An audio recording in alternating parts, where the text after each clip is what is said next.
Hello दोस्तों। तो चलो आओ आज डिस्कस करते हैं adversarial search algorithms, specifically game playing scenarios के लिए, जहां पर आपके क्या मल्टीपल एजेंट्स होते हैं। इसका क्या कहने का मतलब है मेरा कि एडवर्सरियल सर्च एल्गोरिदम्स जो होती है ना, ये बहुत ही स्पेसिफिक एल्गोरिदम्स होती हैं जो कि आपको हेल्प करती हैं डिसीजन मेकिंग सिनेरियोज में। और बेसिकली डिसीजन मेकिंग सिनेरियोज जहां पर सर्च स्पेस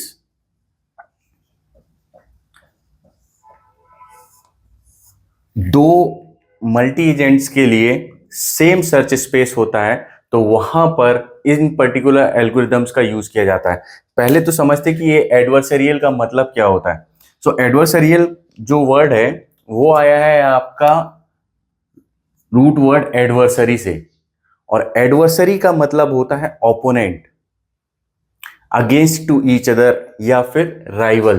तो अभी आपका जो सर्च स्पेस होगा ना, वहां पर सिंगल एजेंट नहीं होगा। जैसे कि हमारी जो सर्च स्ट्रेटजीज होती थी बीएफएस डीएफएस, वहां पर क्या होता था, सिंगल एजेंट सर्च स्पेस होता था। लेकिन अब यहां पर सिंगल एजेंट नहीं होगा, यहां पर मल्टी एजेंट होंगे जो कि सेम सर्च स्पेस पर बेस्ट पॉसिबल वैल्यूज को फाइंड आउट करने का ट्राई करेंगे। अब ये किस तरह से होता है और ये किस तरह से डिसीजन मेकिंग में हेल्प करता है, मैं आपको समझाता हूं। सो एडवर्सरियल सर्च के सबसे क्लासिक एग्जांपल्स हैं, दो एग्जांपल्स जो हैं, चेस और टिक टैक टो। और इनके उस इन गेम्स के डिसीजन मेकिंग में बेसिकली यूज होता है एक कॉन्सेप्ट का जिसको बोला जाता है गेम ट्री। अब ये गेम ट्री कैसे बनेगा और ये होता क्या है, क्या रिप्रेजेंट करता है, आई विल टेल यू। तो देखो, जैसे कि फॉर यहां पर ये एक टिक टैक टो का बोर्ड बना हुआ है, ठीक है। अब यहां पर फर्स्ट यूजर अपना मूव चल रहा है, तो देखो कोई भी टाइल को चूज करे, 1 2 3 4 5 6 7 8 9, जिसको भी चूज करेगा उसके पास कितने यहां पर मूव्स अभी अवेलेबल है, 9 मूव्स अवेलेबल है। तो सपोज जो भी प्लेयर होगा उसके हमेशा अजम्पशन क्या रहता है कि वो अपने विनिंग चांसेस को क्या करना चाहता है, मैक्सिमाइज करना चाहता है। तो सपोज उसने ये वाला टाइल को चूज किया और यहां पर ओ प्लेस कर दिया, ठीक है।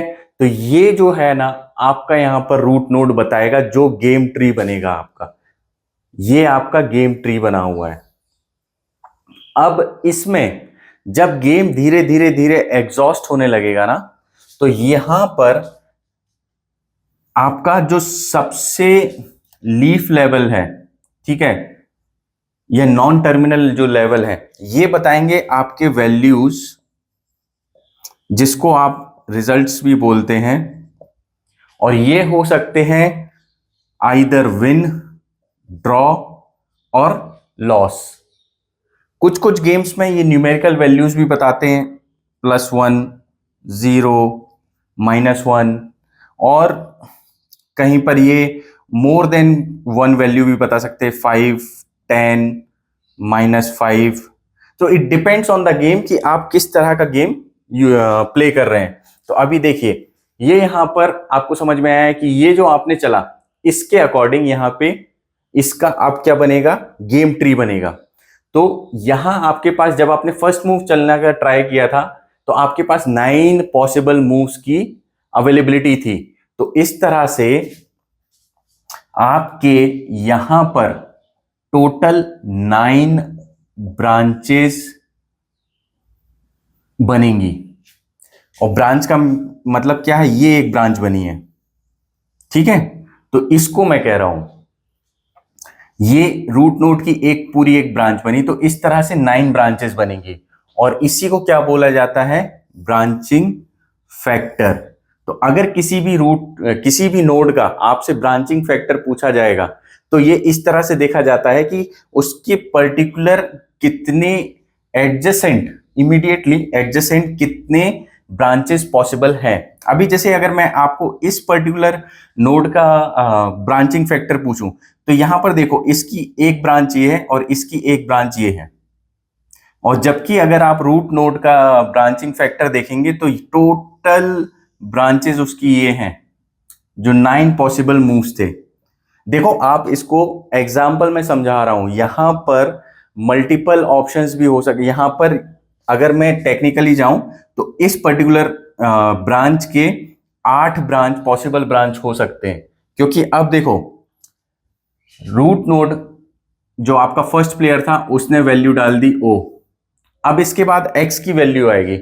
एक्स के पास 8 पॉसिबल मूव्स है, वो कोई भी एक मूव चूज कर सकता है। सपोज एक्स ने ये चूज किया, तो यहां पर ये जो हमारा यहां पर ये एक्स प्लेस हो गया, तो उसके पास कितने 8 ब्रांचेस आते। सो दिस इज कॉल्ड, इसका ब्रांचिंग फैक्टर हो जाता 8। तो आई होप आपको समझ में आया कि ब्रांचिंग फैक्टर क्या होते हैं। और यहां पर ये डिपेंड करता है कि गेम की कॉम्प्लेक्सिटी कितनी होगी। अब देखो जब भी ये गेम स्टार्ट होता है एडवर्सरियल सर्च में, यहां पर जो मल्टी एजेंट्स हैं, मल्टी एजेंट्स यहां पर हमारे टिक टैक टू को गेम में कितने हैं, यहां पर 2 एजेंट हैं। एक प्लेयर सबसे पहले मूव करेगा, तो जो फर्स्ट प्लेयर मूव करता है ना उसको बाय डिफॉल्ट मैक्स बोला जाता है। इसको मैक्स ही क्यों बोला जाता है, क्यों, क्योंकि ये अभी फर्स्ट चल रहा है। देखो इस पर्टिकुलर 3x3 के ग्रिड में देखो, आप जब फर्स्ट प्लेयर मूव करेगा तो उसके पास क्या है ना, ऑप्शंस बहुत ज्यादा हैं, ठीक है, और वो अपने विनिंग चांसेस को क्या करने का ट्राई करेगा, मैक्सिमाइज करने का ट्राई करेगा, है ना। तो उसने सपोज यहां पर पुटअप किया, अब इसके बाद सेकंड प्लेयर आएगा। तो सेकंड प्लेयर जो होता है वो होता है आपका मिन। तो यहां पर मिन प्लेयर की स्ट्रेटेजी क्या होगी कि मेरा जो रूट यहां पर मैक्स प्लेयर है ना उसको जीतने से रोकना है। सो वो क्या करेगा कि ऐसा एक कोई पॉसिबल मूव चूज करेगा जहां से उसके विनिंग चांसेस मैक्सिमाइज हो जाएं और रूट नोट सॉरी मैक्स के ना विनिंग चांसेस मिनिमाइज हो जाएं। दैट इज वाई उसको क्या बोला जाता है, मिनिमाइजर कहा जाता है या मिन प्लेयर भी कहा जाता है। अब इस पर्टिकुलर एडवर्सरियल सर्च एल्गोरिथम में ये जो आपके गेम ट्री बनता है, ये जो पूरा गेम ट्री बना है, इसमें हर एक लेवल को, जैसे ये जो रूट नोड का लेवल है इसको क्या कहा जाता है, प्लाई। तो अगर सपोज आपको कभी एग्जाम में बोला जाए कि 2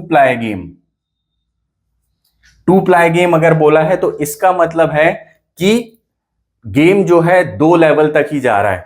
इसका मतलब कि अगर सपोज ये 0th लेवल बता रहा है मेरा रूट नोड और ये फर्स्ट लेवल है, तो और ये सेकंड लेवल है, इसका मतलब यहां पर ये जो आएंगे ना, अब यहां पर टर्मिनल्स आएंगे जहां पर वैल्यू होगा।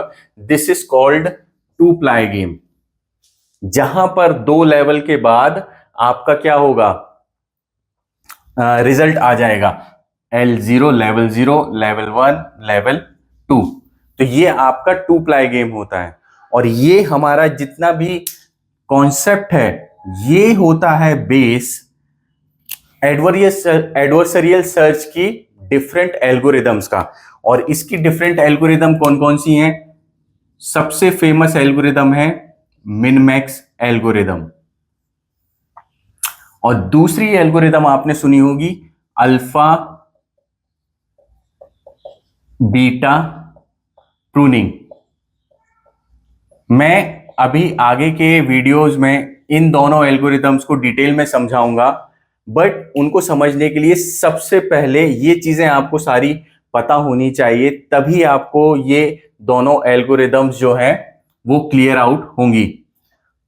आई होप आपको समझ में आया होगा। Thank you.